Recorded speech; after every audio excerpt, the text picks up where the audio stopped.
નમસ્કાર વિદ્યાર્થી મિત્રો, હું છું દિવ્યેશ ગાડિયા અને સ્વાગત કરું છું આપ સર્વનું આપની પોતાની YouTube channel ocean coaching classes. વિદ્યાર્થી મિત્રો, આજે આપણે ભણીશું ધોરણ 8 આપણો પ્રિય વિષય અંગ્રેજી, જેમાં આપણે આપણી પ્રિય વિષયનું રિવિઝન કરી રહ્યા છીએ અને આજે આપણે રિવિઝનની છેલ્લી પ્રવૃત્તિ એક્ટિવિટી નંબર 11 ભણવાની છે. અગાઉ વિદ્યાર્થી મિત્રો આપણે રિવિઝનની 10 એક્ટિવિટીઝ વિશે અભ્યાસ કરી ચૂક્યા છીએ. જો તમે તેના વિડીયોઝ નથી જોયા તો તેની લિંક નીચે ડિસ્ક્રિપ્શન બોક્સમાં આપી છે, જરૂરથી જોજો. ચાલો શરૂ કરીએ એક્ટિવિટી નંબર 11. એક્ટિવિટી નંબર 11 કહે છે વર્ક ઇન અ ગ્રુપ્સ, એટલે કે જોડીમાં કામ કરો, ગ્રુપમાં કામ કરો, જૂથમાં કામ કરો. Here are two stories. અહીંયા બે સ્ટોરી આપેલી છે. ઓલ મિક્સ અપ, બધી મિક્સ થઈ ગઈ. રીડ ધેમ, એને વાંચો. સેપરેટ ધ જમ્બલ સેન્ટેન્સ, ભેગા થઈ ગયેલા શબ્દોને અલગ અલગ પાડો. અને then write each story in given space, અને આખી સ્ટોરી એક જગ્યાએ જે આપેલી છે એમાં લખો. Give suitable title to each story, દરેક સ્ટોરીને એક વ્યવસ્થિત ટાઇટલ આપો.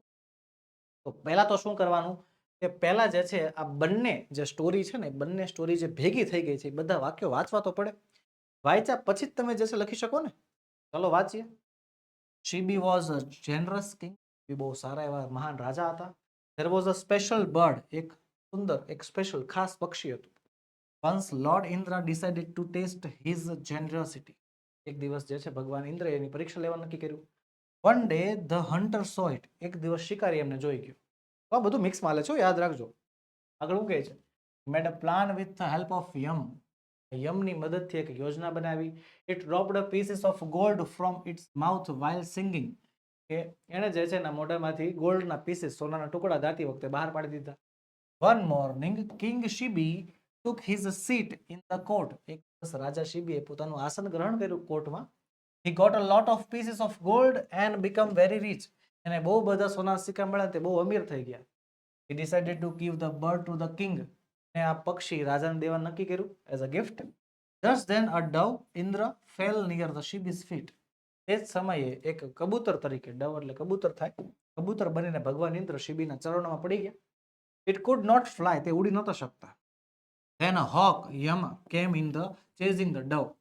એક હોક એટલે કે એક સમડી બનીને, જે યમ જે હતા રાજ જે છે, સમડી બનીને જે છે એનો પીછો કરતા હતા. The king was very happy, રાજા બહુ ખુશ થઈ ગયો વિથ ધ ગિફ્ટ, આ ગિફ્ટ જોઈને. The dove requested the king to save him, એને વિનંતી કરી કે ભાઈ મને બચાવી લ્યો. The hawk demanded for the dove, સમડીએ જે છે એ કબૂતર માંગ્યું. The king said to the prime minister about the bird, રાજાએ જે છે પોતાના મંત્રીને પક્ષી વિશે કહ્યું. The king said two hoc, રાજાએ સમડીને કહ્યું, do not kill the dove, કે આ કબૂતરને મારતો નહીં. I will give you as much as meat as you want, તારે જેટલું માંસ જોતો એ બધું હું તને આપીશ. મીટ એટલે થાય માંસ. તારે જેટલો ખોરાક જોતો એ બધું હું તને આપીશ, આ કબૂતરને ન મારતો. The prime minister did not believe this and said to the king, prime મિનિસ્ટરે આ માન્યો નહીં અને કિંગને કહ્યું કે the people of the kingdom will laugh at you, કે રાજ્યના લોકો તમારી ઉપર હસશે. બટ ધ હોક સેડ, પણ સમડી બોલે છે કે I don't eat anything killed by others, કે બીજા દ્વારા મારેલું હું ખાતો નથી.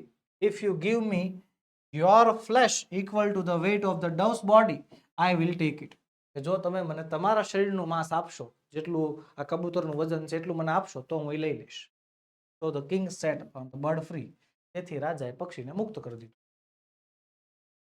આગળ વધતા પહેલા એક ખાસ નોંધ વિદ્યાર્થી મિત્રો, કે આપણે તમારી માટે લોન્ચ કરી છે એક જબરદસ્ત એપ્લિકેશન, નામ છે જેનું ઓશન કોચિંગ ક્લાસ. વિદ્યાર્થી મિત્રો, એપ્લિકેશનમાંથી મળશે તમને ધોરણ 3 થી 12 બધા જ વિષયની સમજૂતી, સ્વાધ્યાય, સ્વ અધ્યયન પોથી, સ્વાધ્યાય પોથી, પ્રશ્ન બેંક, એ પણ એકમ કસોટી સાથે અસાઇનમેન્ટ, પ્રશ્નપત્ર અને બીજું ઘણું બધું મટીરિયલ. વિદ્યાર્થી મિત્રો, એક જ એપ્લિકેશનમાં તમામ પ્રકારના તમામ વિષયના સોલ્યુશન અવેલેબલ છે. તો ઝડપથી ડાઉનલોડ કરો એપ્લિકેશનને.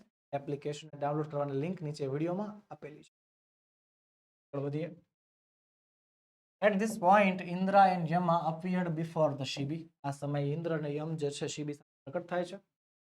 The bird sat on the top of the palace. પક્ષી જે છે પેલેસ એટલે કે મહેલની ઉપર ઉડી જાય છે. It thought there are 4 fools in the kingdom.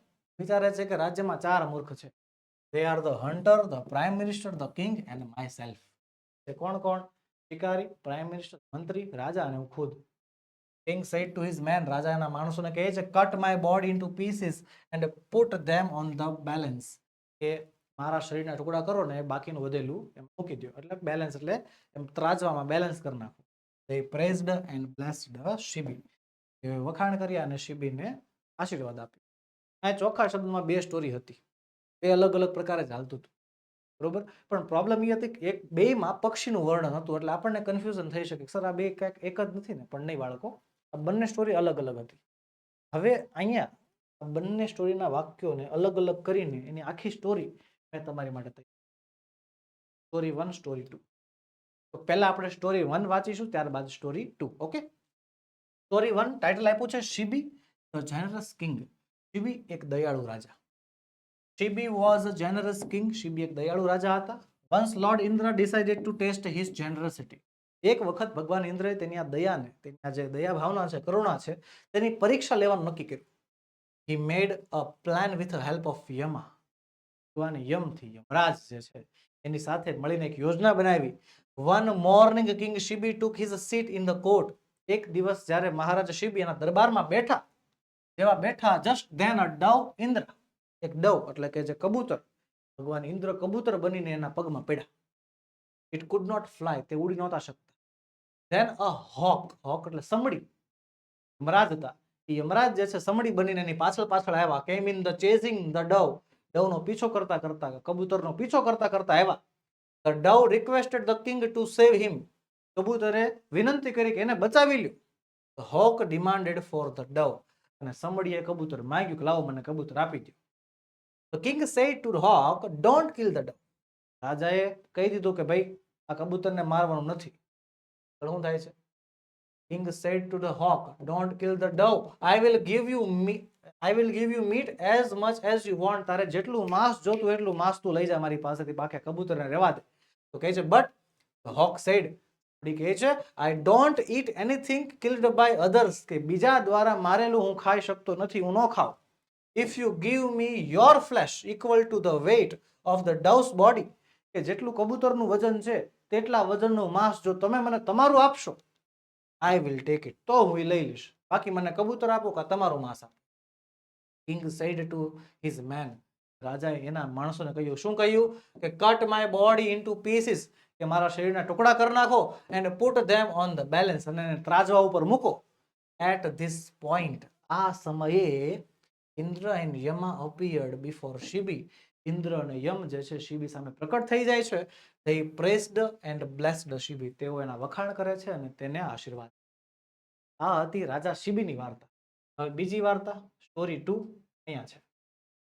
4 fools, 4 મૂર્ખ. કેટલા? 4. There was a special bird, એક ખાસ પ્રકારનું પક્ષી હતું. It dropped pieces of gold from his mouth. એના મોઢામાંથી સોનાના ટુકડા નીકળતા. While singing, જ્યારે એ પક્ષી ગાય ને ત્યારે એના મોઢામાંથી સોનું નીકળે. One day the hunter saw it. એક દિવસ એક શિકારીએ જોયું તે. He got a lot of pieces of gold and become very rich. એને આ બધા બહુ બધા સોનાના ટુકડા જોયા અને બહુ અમીર થઈ ગયો. He decided to give the bird to the king as a gift. એણે નક્કી કર્યું કે તે આ પક્ષી એક રાજાને આપશે ગિફ્ટ તરીકે. The king was very happy. રાજા બહુ ખુશ થઈ ગયો with the gift. The king told the prime minister about the bird. રાજાએ પોતાના પ્રધાનમંત્રી વિશે આ પક્ષી વિશે વાત કરી કે જો મારી પાસે એક એવું પક્ષી આવ્યું છે કે જ્યારે એ ગાય, જ્યારે સિંગિંગ કરે, એના મોઢામાંથી સોનાના ટુકડા નીકળે છે. Prime minister did not believe this and said to king. Prime minister આ વાત માની નહીં અને રાજાને કીધું કે the people of the kingdom will laugh at you. આપણા રાજ્યના લોકો તમારી ઉપર દાંત કાઢશે જો તમે આ લોકોને કહો ને તો. So the king set the bird free. એટલે રાજાએ પક્ષીને આઝાદ કરી દીધું. The bird sat on the top of the palace. એ પક્ષી જે છે રાજમહેલના ઉપર બેઠું. It thought, એને વિચાર્યું કે there are 4 fools in the kingdom. રાજ્યમાં 4 મૂર્ખો છે. કોણ કોણ? They are the hunter, શિકારી, પ્રાઇમ મિનિસ્ટર એટલે કે મંત્રી, the king, રાજા, અને myself એટલે કે ખુદ. કઈ રીતે? શિકારીને પૈસા મળતા હતા, પક્ષી ગાતું હતું, મળતા હતા, કામ રાજાને ગિફ્ટ કર્યું. પેલો મૂર્ખ. રાજાએ આ ગિફ્ટ મળતું હતું, એને સોનું મળતું જ હતું ને, મંત્રીની સલાહ લેવાની જરૂર હતી. બીજો મૂર્ખ. ત્રીજો મૂર્ખ મંત્રી, એને જોયા વગર સલાહ દઈ દીધી કે ભાઈ આવું કઈ કરાય નહીં, કે લોકો માને નહીં. આ ત્રીજો મૂર્ખ. અને આ 3ની પાસે રેવા વાળો ચોથો મૂર્ખ, એ ખુદ પક્ષી. ઓકે, તો આ રીતે જે છે આ 4 મૂર્ખોની વાર્તા અહીંયા હતી. તો બસ વિદ્યાર્થી મિત્રો, આજના વિડીયોમાં એટલું જ. આજે આપણે ભણ્યા રિવિઝનની એક્ટિવિટી નંબર 11. અને અહીંયા વિદ્યાર્થી મિત્રો હું ધોરણ 8ના આપણા પાઠ્યપુસ્તકને અભ્યાસક્રમને અંત લાવો. વિદ્યાર્થી મિત્રો, આવા અવનવા સોલ્યુશન લઈને હું દિવ્યેશ ગાડિયા આપણી પોતાની યુટ્યુબ ચેનલ ઓશન કોચિંગ ક્લાસીસમાં હાજર થતો જોઉં છું. વિદ્યાર્થી મિત્રો, આ વિડીયો ગમ્યો હોય તો લાઈક કરો, તમારા મિત્રોમાં શેર કરો અને ચેનલમાં નવા હોવ તો સબસ્ક્રાઇબ